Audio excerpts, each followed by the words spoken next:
Buenas, bienvenidos, bienvenidas a la segunda parte de nuestra historia en 2 episodios del más reciente viaje a Canadá, al Canadá anglo. Habíamos estado hablando del Canadá de las First Nations, del Canadá francés, del Canadá durante el Imperio Británico y cómo se consolidó, y pasamos al Canadá de los emigrantes, que es el que les vamos a contar hoy.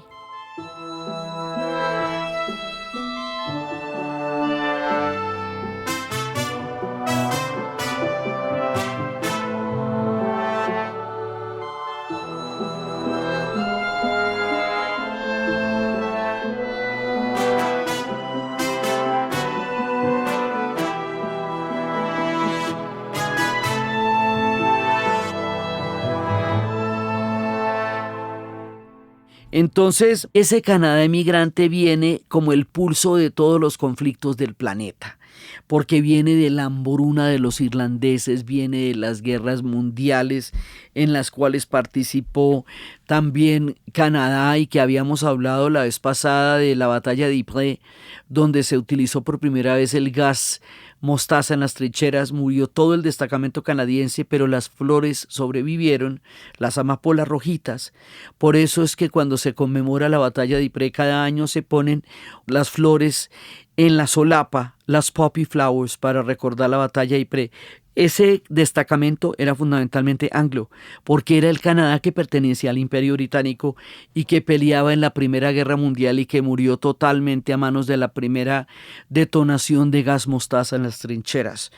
Entonces, ellos van a participar en todas las guerras y ellos van a ser también el refugio de todos los pueblos que han estado en todos los diferentes conflictos que se han dado allá. Entonces, este Canadá anglo tiene ciudades muy grandes y tiene ciudades muy importantes como Vancouver, tiene grandes ciudades, pero hay una que fue donde fuimos, que es Toronto. Y Toronto, como les digo, es una ciudad verdaderamente impresionante, y el mundo emigrante la va a ir haciendo crecer y crecer y crecer hasta el punto de que en el día de hoy Toronto tiene el 51% de población emigrante. Es decir, es una de las pocas ciudades en el mundo donde los inmigrantes son la mitad más uno. Viven con las leyes canadienses como los canadienses, en la forma de vida canadiense. Pero muchos más de los habitantes de Toronto nacieron en otras partes de la tierra y no en Toronto, pero ellos son Toronto. Entonces, esta es una ciudad bien particular. Y tiene su torre esa que es tan absolutamente maravillosa que uno la ve desde todas partes, que es un enorme mirador. Y es, digamos, una ciudad vibrante, con un nivel cultural también muy grande, con unos niveles de teatros, con unos niveles de museos. O sea, es una ciudad realmente llamativa. Es completamente distinta a Montreal, porque Montreal es clásica. Montreal tiene una arquitectura antigua y una arquitectura francesa que se ha conservado sobre el tiempo y sobre la identidad histórica de los franceses. Toronto es modernísima, es completamente moderna, es como una ciudad futurista, pero también una ciudad con historia, pero también una ciudad con toda la cantidad de variantes culturales que significa esta estadística de ser un 51% emigrantes. Entonces, allá las características de las comunidades colombianas son distintas, porque no son, digamos, teóricamente hablando, ni siquiera son minoría. Porque allá, siendo todos emigrantes, ¿quién es la minoría? O sea, allá la correlación cambia y la connotación cambia. Es distinta. Las culturas son tan diferentes que la experiencia de la migración en Montreal es distinta a la experiencia de la migración en Toronto, porque están en 2 países distintos dentro de un mismo país. Entonces, para nosotros es un poco complejo tratar de entender estas realidades, pero ellos han logrado una cosa increíble. Ellos han logrado que esas 2 identidades históricas convivan y puedan hacer un solo país y ponerse de acuerdo para la foto en una cosa que podría parecer imposible y que costó guerras en el pasado, pero llegaron a la conclusión histórica de que la manera de crear un país es que los dos proyectos tengan lugar dentro del Canadá y el proyecto de los emigrantes tenga lugar dentro del Canadá. Esos acuerdos básicos que ellos han construido les permiten ser la nación que hoy son, porque cuando los pueblos se ponen de acuerdo y logran unificar sus propósitos históricos en su diversidad y en sus diferencias, en lugar de imponer un proyecto sobre otro, pues logran hacer países y logran hacer naciones, y si no, se la pasa cada uno frenándole el palo en la bicicleta al otro. Entonces el resultado de ponerse de acuerdo es hacer un país como el Canadá, que es un tremendo país, y el resultado de no ponerse de acuerdo son muchos siglos y muchos años que se pierden en las diferencias y en los enfrentamientos. On the back of a cartoon coaster, in a blue TV screen line, I drew a map of Canada, oh Canada,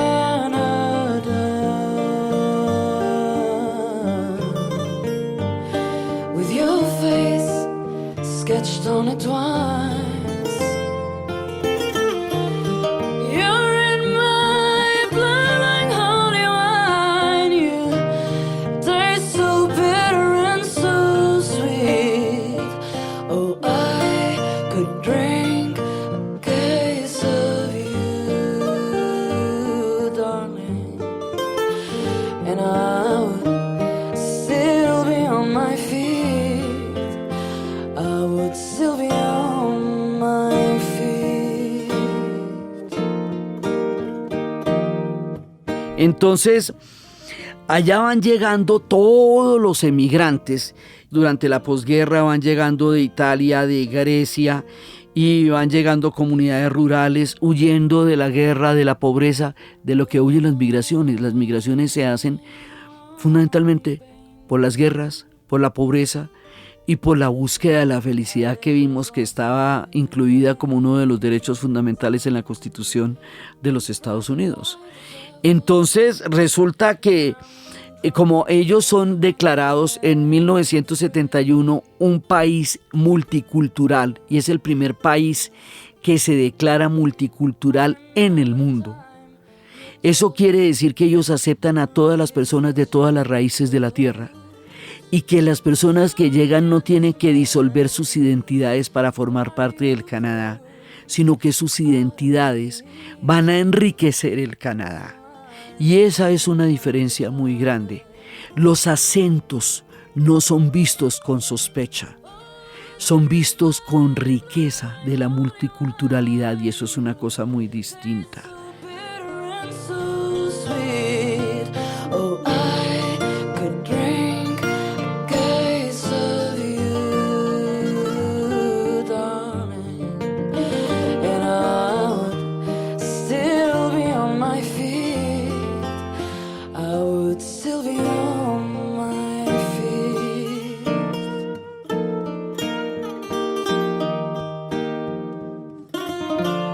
Entonces, allá hay una enorme, enorme comunidad de la India, enorme. Y hay una gran comunidad asiática que viene de tiempos anteriores. Esta gente tiene, lo que les digo, la capacidad de rectificar históricamente. Hubo muchas injusticias con los chinos y con los japoneses que ayudaron a construir el ferrocarril, y luego, cuando ya lo habían construido, les renegaron las visas después de que habían empleado todo su trabajo para construir los ferrocarriles. Eso también se reparó. Sí, se hace la reparación con los First Nations. No se ha hecho una reparación todavía con los pueblos que llegaron esclavizados, porque las poblaciones europeas tuvieron esclavos en el Canadá, gente esclavizada también. Todavía no hemos llegado allá, en algún momento llegarán, pero no se ha llegado todavía a eso. Entonces, esto está constituyendo una nación totalmente diferente. Entonces, ¿cómo es que llegamos nosotros allá? Primero, nuestra casa grande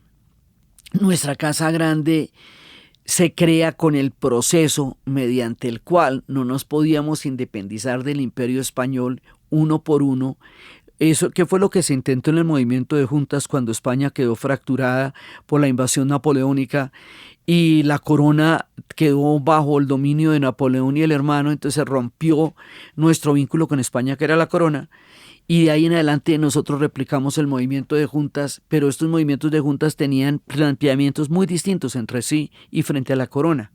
Es después, cuando la restauración y la reconquista, que se unifica y se hace la idea: nadie puede hacer esto solo.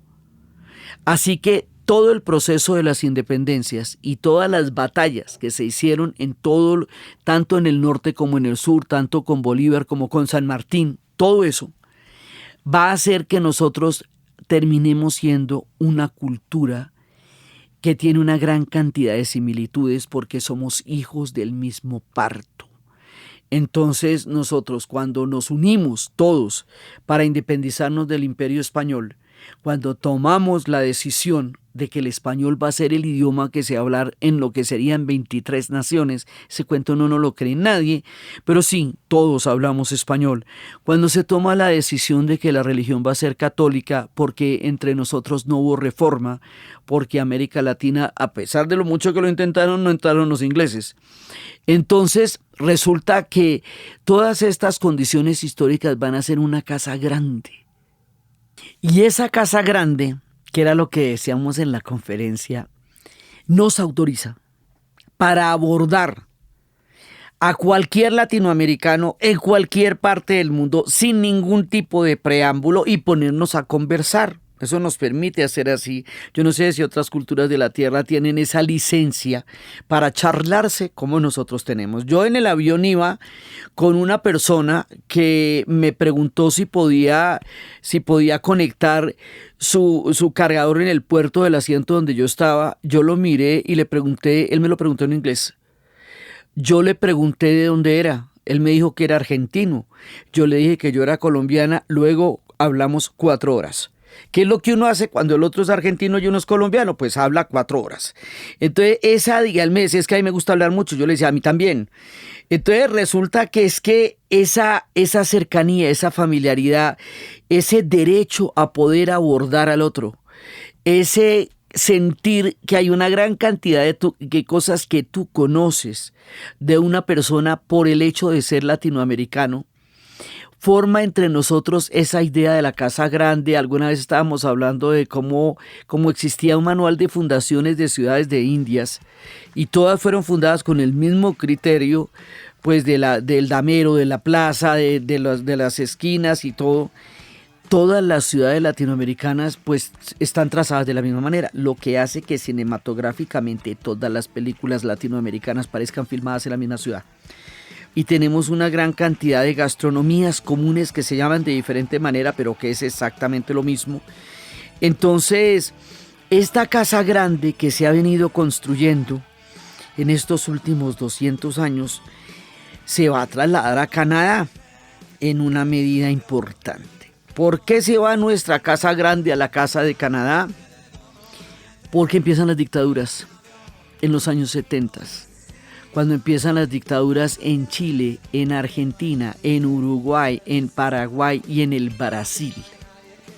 Cuando la época de la doctrina de la seguridad nacional y la época del enemigo interno, pues se desató una condición invivible, la persecución cultural, la persecución a la música, a las canciones, a la literatura. Todo hizo que de Uruguay, que eran 4 millones o alrededor de 850.000 personas, emigraron. Y había en esa época una leyenda urbana que decía que había un letrero en el aeropuerto que decía que el último en salir apague la luz. Y eso era lo que hablaba Galeano y lo que hablaba Netti, solamente del Uruguay.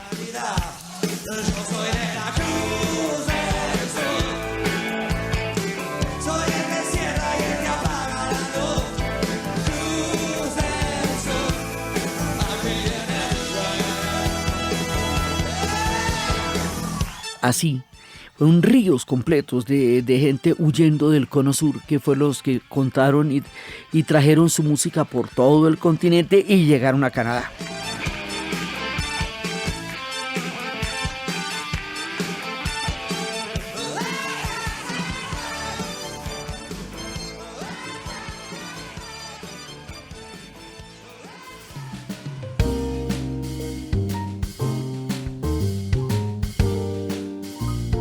Este es el espacio de la pauta comercial.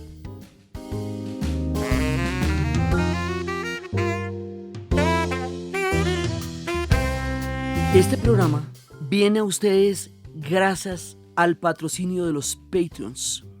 Patreons es una plataforma en donde la gente dona desde $5 o más o menos 20,000 pesos mensualmente para que un proyecto sea posible, y que hacen posible los programas de libre creación del podcast de dianauribe.fm. Entonces, lo primero es contarles que estos programas existen gracias a los Patreons.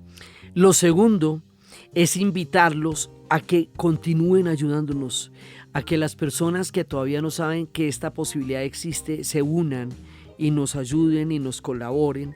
Agradecerle a las personas que han sido tan firmes con nosotros en todo este tiempo y a invitarlos a que crezca, invitarlas también a que crezca esta comunidad cada vez más y con ella todas las posibilidades de la libre creación.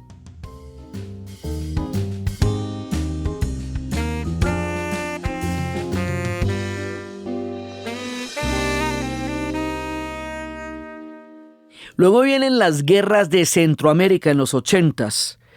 Estas guerras tan aterradoras en El Salvador, en Guatemala, que llevó la parte más aterradora de todas porque hubo pueblos enteros que desaparecieron. Y en Nicaragua, la revolución que luego lleva a la guerra civil entre los sandinistas y los contras y lleva a una inestabilidad política muy grande que después deriva en una dictadura. Entonces Nicaragua también se va para allá. Entonces, la inestabilidad de los procesos latinoamericanos va a hacer que la Casa Grande se encuentre allá. En los años 90, 80 y 90, el conflicto armado en Colombia recrudece. Y el recrudecimiento del conflicto armado en Colombia hace que los colombianos también peguemos para allá. Entonces se va encontrando todo el mundo allá por diferentes realidades, lo mismo que se encontraron después de la Primera y la Segunda Guerra Mundial, los polacos, los ucranianos, la gente que huía de la disolución del Imperio Otomano, de la disolución del Imperio Austrohúngaro, que huían de las hambrunas, bueno, de los mismos creadores y huyendo de lo mismo. Latinoamérica llega allá huyendo de las dictaduras, de las guerras civiles y de toda la inestabilidad política y los conflictos armados que hubo. El derecho de asilo va a ser uno de los puntos importantes de la migración.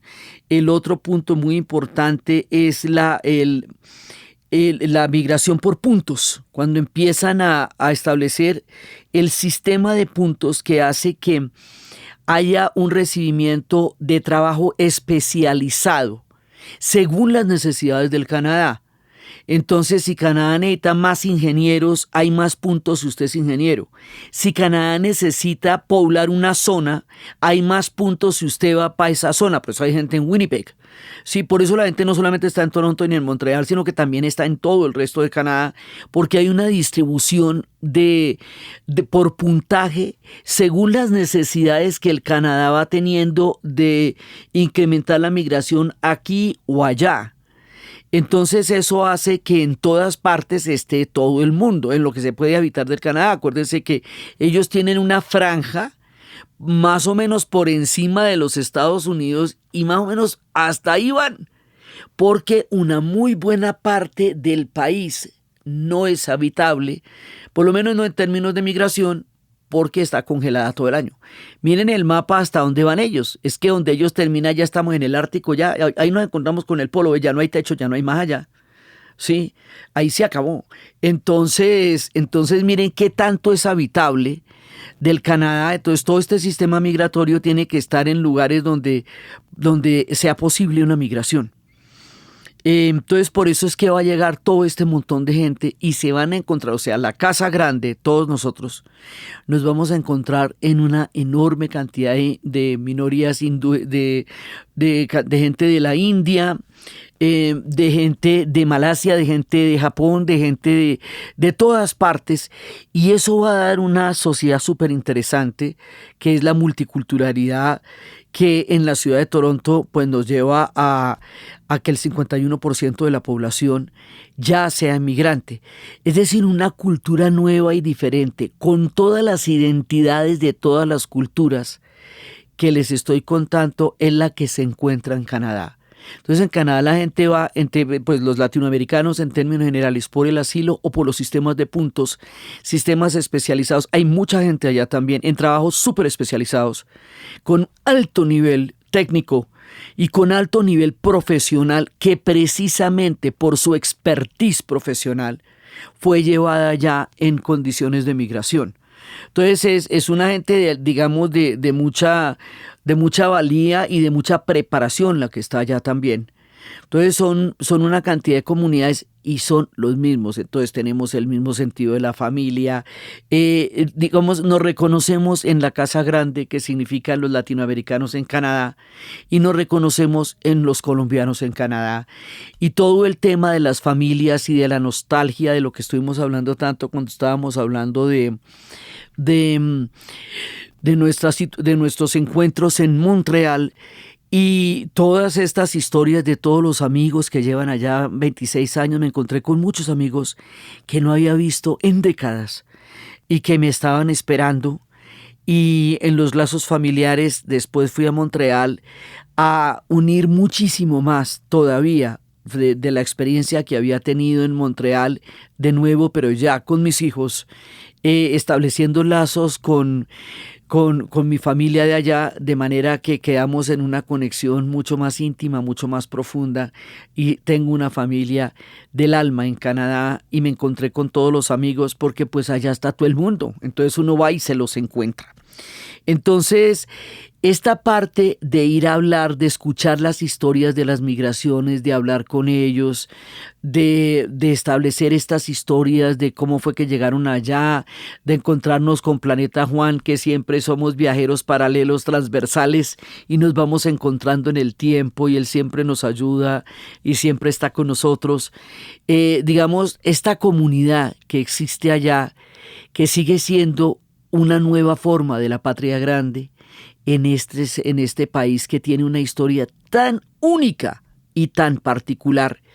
Y todo eso es posible por el sentido de la diversidad, el respeto, la valoración de lo diferente, la valoración de la otredad, que hace que los canadienses tengan un proyecto histórico completamente diferente a otras naciones y que les funcione, porque además les funciona, y que además haga que ellos sean capaces de reflexionar sobre grandes errores en la historia y poderlos por lo menos reconocer y tratar de enmendar.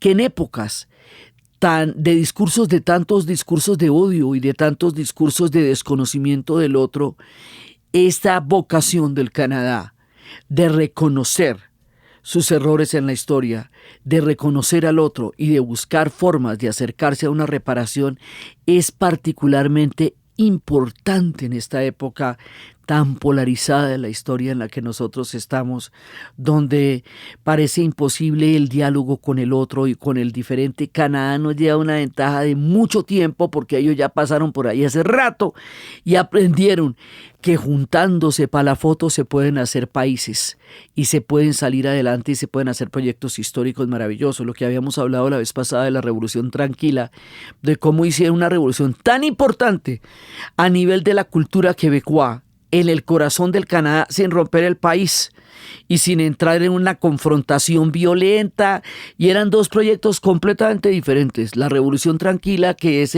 la consolidación de la cultura quebecoa, junto con un Canadá predominantemente anglo. Y sin embargo, ahí están los quebecois con su idioma oficial en el francés, con todo lo que ellos hicieron posible de su propia cultura durante la Revolución Tranquila, con su ruptura con la Iglesia Católica, que para ellos fue tan importante en la causa quebecois y que en ese momento se les antojaba ya demasiado, que se intrometía demasiado en la vida de ellos, y por eso abandonaron las iglesias sin haberle hecho nada a nadie, sin ningún tipo de confrontación. Simplemente dijeron: separemos una cosa de la otra, la causa política de la vida cotidiana de la gente. Eso fue parte de lo que se trató de la Revolución Tranquila. Es decir, esta gente es capaz de hacer procesos históricos profundos y de gran valía sin romperse, y de recibir a pueblos que de donde vienen venían de situaciones de grandes confrontaciones y encuentran un estilo y una nueva manera de vivir en el Canadá. Por eso es que se van para allá. Ahora, hay inviernos, ¿no? O sea, 6 meses de invierno y esto se pone 30 bajo cero. Y bueno, gentes tropicales tienen que adaptarse a condiciones para las que jamás nunca fueron preparados. Por eso es que les decía que ellos no cuentan su tiempo en años, sino en inviernos. Entonces viene todo eso y llegan a la ciudad de Toronto. Entonces, en este caso, ¿qué es Toronto? Toronto genera el 11% del Producto Bruto Interno de toda la Federación Canadiense y el 20% del Producto Bruto Interno nacional. Se concentra toda la mitad de la producción de Ontario está allá. Tiene el 38% de las sedes comerciales y una sexta parte laboral. Ontario es el lugar donde está Toronto. Sí, y Quebec es el lugar donde está Montreal. Ontario es el Canadá anglo, Quebec es el Canadá francés y la capital es Ottawa. ¿Sí? Entonces resulta que en Toronto se va a dar una cosa muy particular porque va a ser un hito demográfico, porque es el área donde está donde hay el 57% pertenece a una minoría visible. Minorías visibles para ellos son personas que, eso hay que explicarlo en Colombia porque es una locura. Nosotros somos visibles todos los colombianos que nos parecemos y nos vemos. Pero eso ni siquiera se nos ocurre esta vaina a nosotros. Pero ¿cómo te parece que haya una minoría visible? Es que claramente a ti se te vea que no tienes cara de canadiense. Ah, sí, eso es muy loco, yo eso no lo termino de entender. ¿Qué llamamos nosotros una minoría visible en Colombia? Pues todos nos vemos por ahí por la calle, nos vemos como colombianos. Allá la gente de todas maneras tiene esa idea del color, que allá no deja de ser particular y en Estados Unidos se vuelve crítica. Entonces, bueno, ellos son la capital financiera de la nación y tienen los bancos más grandes del territorio canadiense y representan el 20% de la economía local y de la bolsa de valores y tienen el clúster tecnológico más tremendo. Es el tercer polo tecnológico de toda Norteamérica y es toda una incubadora especializada en hardware. O sea, esta gente tiene unas cosas absolutamente impresionantes y van creando casi que es una ciudad-estado dentro de Canadá porque son únicos y son demasiado importantes. O sea, es como la ciudad en términos de lo que representa para el Canadá. Sin embargo, no tiene las legislaciones que deberían darle la flexibilidad a Toronto para todo lo que Toronto le da al Canadá.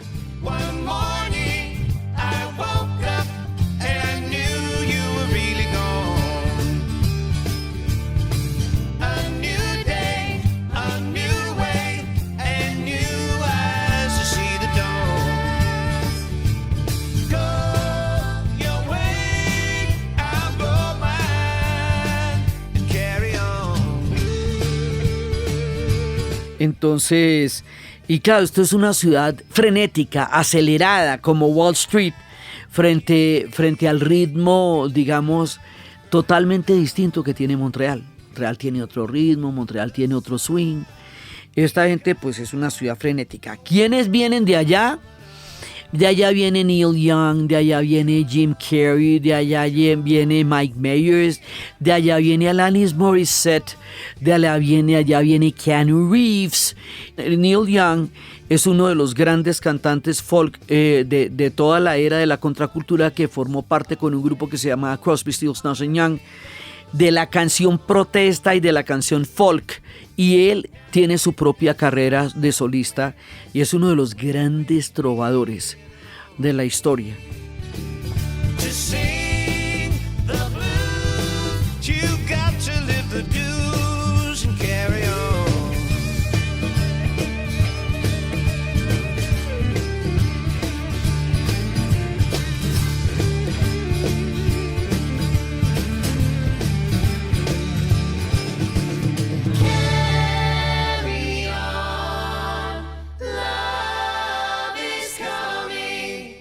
Love is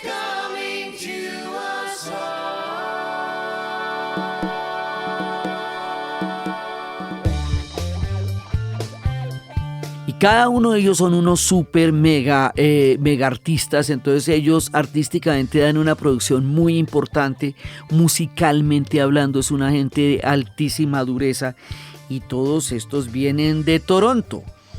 Entonces pues Toronto es como el epicentro de en una gran medida el Canadá anglo, sin demeritar a Vancouver, que es otra tremenda ciudad que también tiene lo suyo Vancouver.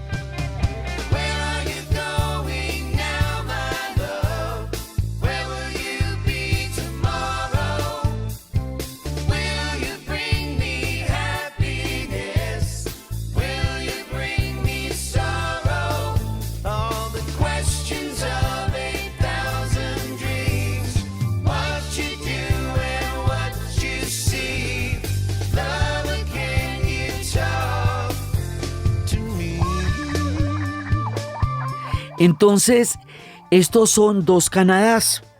¿Y qué hicieron ellos con la monarquía? Pues finalmente decidieron mantenerse en la monarquía, y mantener el rey de Inglaterra, pero como rey de Canadá, como una fórmula histórica que en ese momento resultaba bastante, digamos, sensata para poder mantener los vínculos con la corona. Porque pues formaban parte del Imperio Británico, no nos olviden nunca eso. Y por lo tanto tenían que tener fijada una posición frente a la corona que también permitiera una soberanía del Canadá respecto a su propia historia, porque aunque tengan vínculos con todo el mundo, ellos son ellos y se mantienen entre ellos. Entonces, ¿cómo hacen sus relaciones con todo el mundo? Habían tenido con los Estados Unidos las relaciones más amorosas y hasta románticas, ¿sí? Y eso había sido una tradición desde que se fundaron los dos países y cada uno se dedicó a armar su proyecto como cada uno quiso. Pero en esta época, con el gobierno de Trump y con la amenaza de una anexión, pues eso nunca se les había dicho a los canadienses, que nunca han querido anexarse a nadie tampoco, no, ni siquiera entienden ese lenguaje. Entonces, pero sí les produce una sensación de inestabilidad de parte de un aliado que siempre fue su mancorna. Ellos siempre fueron parches y ahora no lo son. Y hay una situación en el estado de Alberta, porque el estado de Alberta, que es el estado petrolero por excelencia, sí se quiere anexar a los Estados Unidos porque tiene un proyecto petrolero afín al proyecto de combustible fósil que tiene en este momento los Estados Unidos bajo el gobierno de Trump. Pero Alberta tiene una fuerza muy importante de First Nations. Y los First Nations se paran en las pestañas porque si llegaran a ser anexados pasarían de todo el reconocimiento histórico que el Canadá ha hecho de lo que hemos estado hablando a la invisibilidad total, el desconocimiento y el olvido en que las primeras naciones se encuentran en la historia de los Estados Unidos, donde la deuda es inmensa y está lejos de ser reconocida como la deuda histórica que en realidad es. Entonces para ellos eso no es una alternativa. Entonces lo de Alberta sigue siendo una cuestión álgida por un lado. Por el otro lado, lo que les contábamos la vez pasada, que nosotros los latinoamericanos, dígame si no sabremos qué es la incertidumbre. Dígame si no sabremos qué es la inestabilidad política, si todos venimos de donde vinimos y andamos donde hemos andado. Entonces, pues también es una manera de enseñarles a los canadienses cómo se maneja la incertidumbre, que en América Latina ha sido prácticamente una constante en la historia.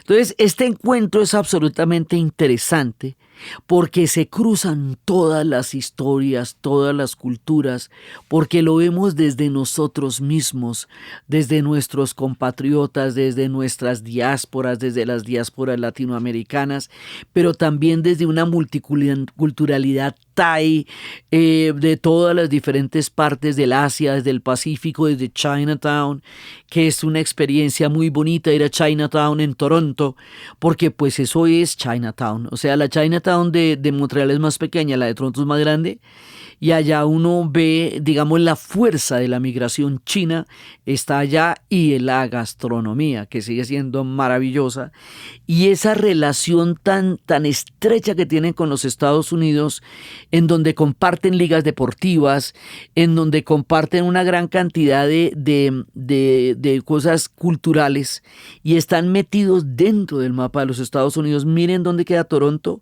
con relación a los estados de los Estados Unidos y mire que hay un lago de por medio, no más. Entonces, cualquier cosa que pase en Estados Unidos necesariamente los afecta. Están muy a la vera de los cambios que los Estados Unidos produzca con respecto a ellos, pero ellos en sí mismos son un gigante tecnológico, económico, financiero, y es una ciudad relativamente pequeña para ser una ciudad tan supremamente tesa como es Toronto. Entonces la experiencia de conocer a Toronto, de ver una ciudad con estas, de empezar a conocer a Toronto hay que ir muchas veces, sí, porque es una ciudad que tiene muchísimo para ofrecer y muchísimo para conocer. Y vivir el Canadá anglo y entender otra parte de la historia que sigue siendo un solo país y que se ha aprendido a respetar y que ha aprendido que las diferencias más evidentes y acaso extremas se pueden conciliar, se pueden conversar y se pueden volver proyectos comunes en su diferencia. Que no hay que acabar al otro para poder gobernar conjuntamente, sino que todo se puede llegar a un acuerdo. Canadá es el país de los acuerdos y por eso tiene estas diásporas, porque ha establecido acuerdos con sus propias diásporas y con su propia historia. No son perfectos, ni mucho menos, pero tienen un rumbo histórico interesante y bastante esperanzador en estos inciertos tiempos del planeta Tierra, donde surgen por doquier extremos y polarizaciones aparentemente irreconciliables. Canadá nos reconcilia con otras posibilidades históricas, con otras miradas y otros caminos, y por eso siempre es maravilloso ir a Canadá, por eso es bonito tener amigos entrañables que volví a ver y mi familia en Canadá, por eso es hermosa la experiencia de ir a conversar con ellos y a contarnos historias, y por eso tenía tantas ganas de contarles esta segunda experiencia del viaje a Canadá, en este caso el Canadá anglo y el año pasado el Canadá francés, completando así algunas de las miradas, porque este país es muy diverso, muy grande, de este laboratorio tan interesante de las posibilidades de la convivencia humana, que es el país del Canadá. Entonces, desde los espacios de la visita al Canadá anglo, de las soluciones históricas que ellos han hecho para crear un país de varias naciones distintas y dos influencias tan grandes, desde el encuentro con los amigos, desde la impresionante ciudad de Toronto, desde el encuentro con la familia, desde la mirada de un país que es capaz de llegar a acuerdos en los tiempos más difíciles y más disímiles y que con ello nos da un ejemplo histórico poderoso y esperanzador en la narración de Ana Uribe. Y para ustedes feliz día, cualquier día que ese sea.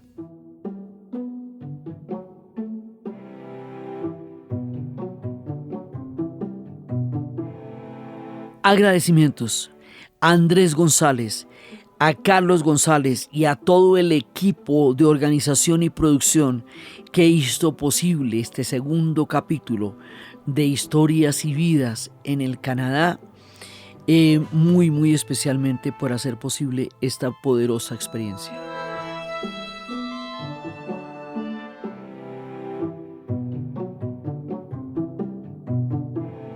Este podcast llega a ustedes gracias al equipo de DianaUribe.fm.